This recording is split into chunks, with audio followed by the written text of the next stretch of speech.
Nancy.com. 5 years, WKBW-TV has been a top ABC network affiliate.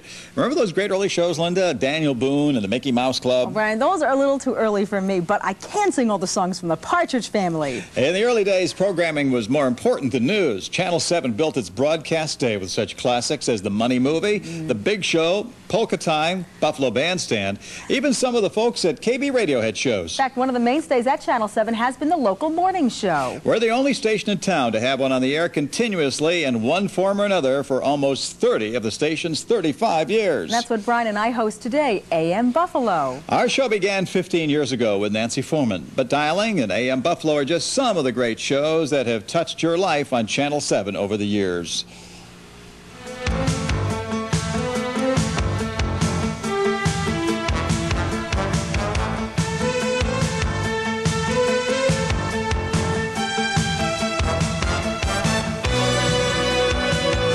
Do you remember staying up late on Friday nights watching Channel 7?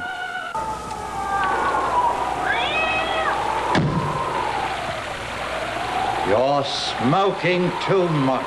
That was Adam Keefe, host of Fright Night Theater, one of Channel 7's earliest programs. Another one of Channel 7's early shows was a program called In Conversation with host Liz Dribben. It profiled some of the biggest names in show business, like Duke Ellington, Jack Benny, and Jerry Lewis. Sometimes we would take that show at 11:30, 12 o'clock at night because the performers we'd have to wait until they finished their performances at Klein Hands, and then they'd come here after their performance and after we had done the late news, and then we would first start taping that show.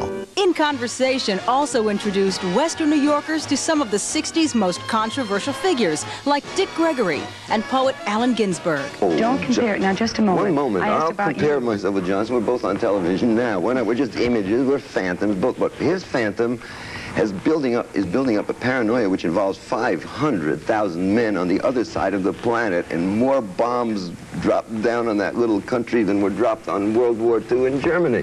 In 1964, Channel 7 began to produce a live morning talk show. Its name was Dialing for Dollars. Go, Phyllis!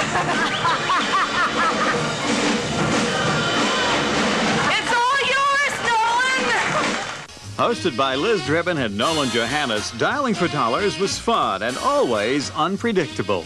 I used to jokingly refer to that, affectionately refer to it, as a combination of The Price is Right and The Today Show. And that to me, it was...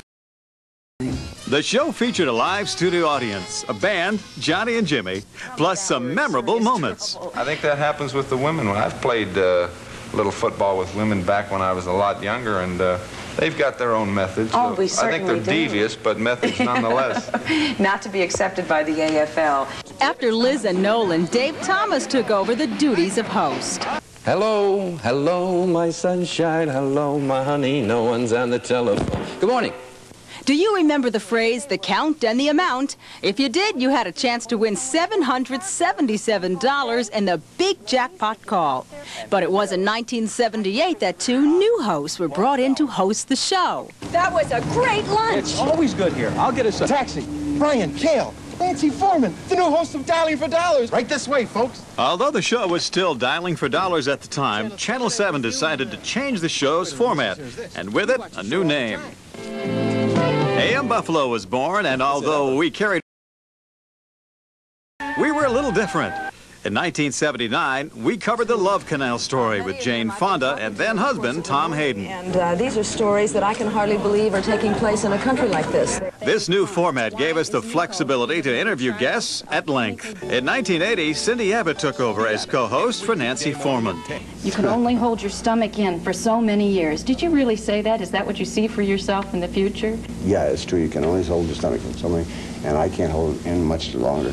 Over the years, AM Buffalo has had its share of interesting guests and controversies. And I share my enthusiasm for this man with thousands of people by playing 8 performances a week.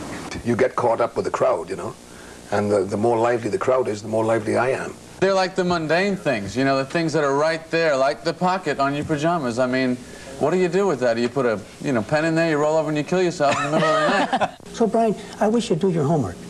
You say that once more, and I'm going to throw you right off this program. You just try it. You just try it. You don't think I can do that? No, you can't. The interview's over. We'll be right back. I came in 1990 and had no problem fitting in. Linda Pellegrino.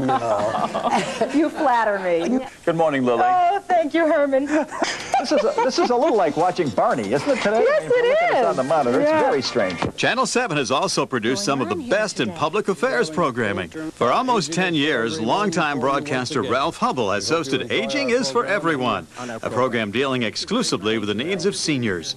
The late Dr. Marilyn Watt was a member of the Channel 7 family for over 20 years as part of the program Challenge. Channel 7 has also addressed the concerns of the minority community with programs like Pueblo Buffalo and Buffalo Beat. From dialing for dollars to AM Buffalo News, Channel 7 is proud to have offered the best in local programming to Western New York for over 35 years. Feel the light shine. Announcer.com. Buffalo.